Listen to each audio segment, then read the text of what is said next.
Il y a bien sûr pour moi les dictées de Bernard Pivot qui sont emblématiques, puisque quand j'avais 15 ans, j'avais participé à une des dictées de Pivot. J'avais simplement participé à la demi-finale, mais j'avais trouvé ça extraordinaire en fait, de voir autant de personnes réunies dans un grand espace, de différentes générations, s'adonner à cette passion pour l'orthographe. Voilà.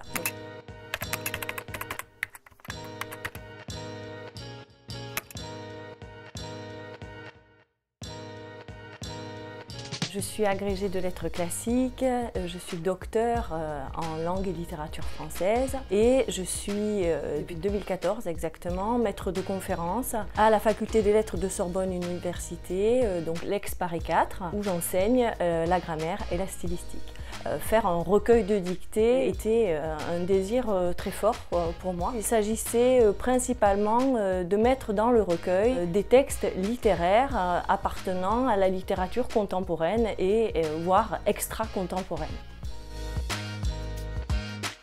Alors c'est tout à fait vrai. En fait, il faut distinguer entre la dictée scolaire, qui a été décriée et revenue en grâce dans les programmes scolaires en 2015-2016, en France et dans d'autres pays de la francophonie, le Bénin par exemple. Mais il s'agit aussi d'un regain d'intérêt pour ce qu'on appelle les dictées-jeux, dictées-concours, dans la lignée de celles qu'avait organisées Bernard Pivot et qui est demeurée mythique.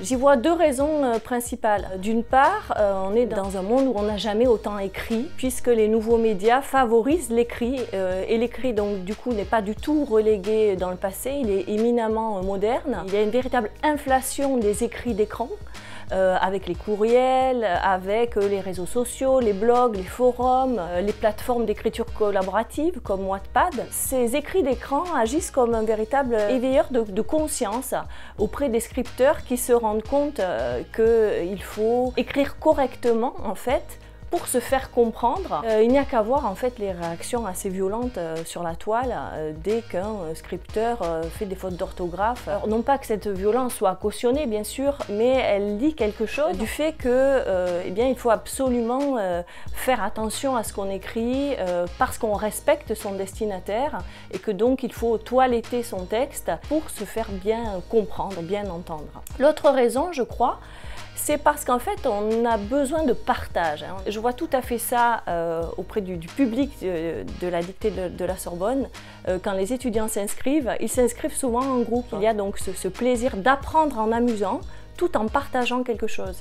Et là, on voit vraiment que la langue crée du lien. Elle est créatrice d'un ciment social.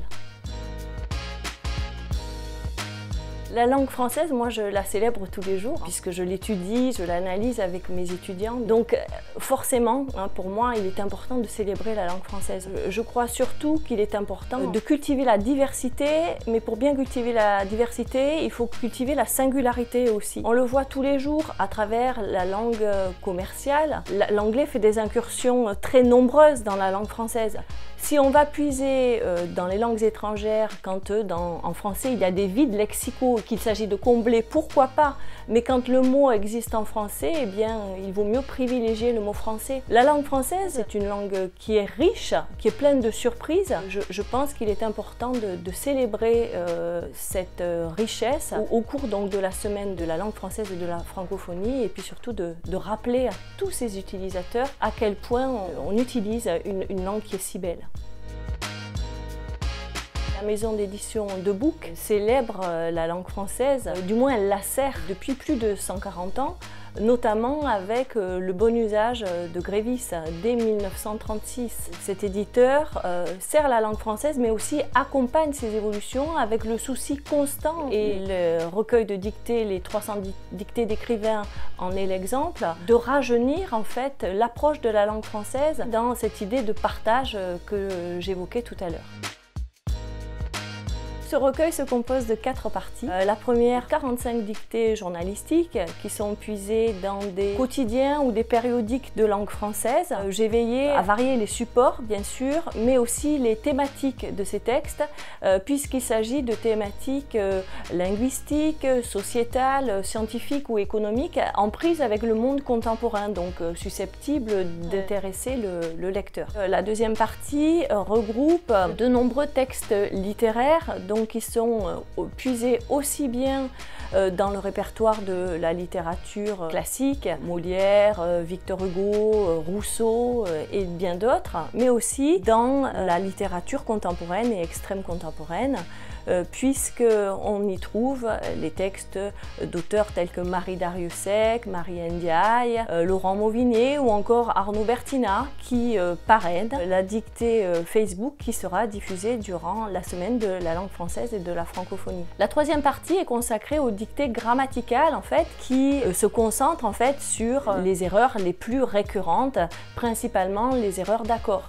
Pour finir, il y a une dernière partie intitulée les dictées ludiques. On trouve des dictées célèbres comme la fameuse dictée de Mérimée, une dictée de Bernard Pivot et puis d'autres dictées, par exemple des dictées de la Sorbonne.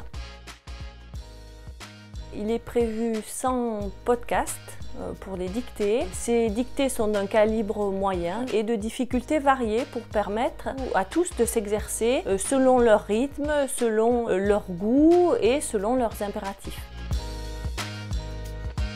Alors je répondrai qu'il n'y a pas de secret, pour progresser, il n'y a que le travail qui paie. Je pense que c'est en fréquentant l'orthographe de manière régulière qu'on peut vraiment progresser. Se faire des listes de mots à la manière d'un collectionneur, comme un poète aussi, des amateurs de mots, pour en mémoriser l'orthographe. Écrire aussi, puisque c'est en écrivant qu'on apprend à écrire. Il y a deux mots importants, c'est le temps et le plaisir. Parce qu'on apprend mieux en éprouvant du plaisir. Et que le temps de l'apprentissage est quelque chose d'incompressible. Même si on est à l'heure du fast-food, la langue française ne relève pas du fast-food, mais elle relève davantage de la cuisine gastronomique. Donc il faut prendre le temps de la savourer, et il faut prendre le temps de préparer les dictées, comme on prépare un bon repas,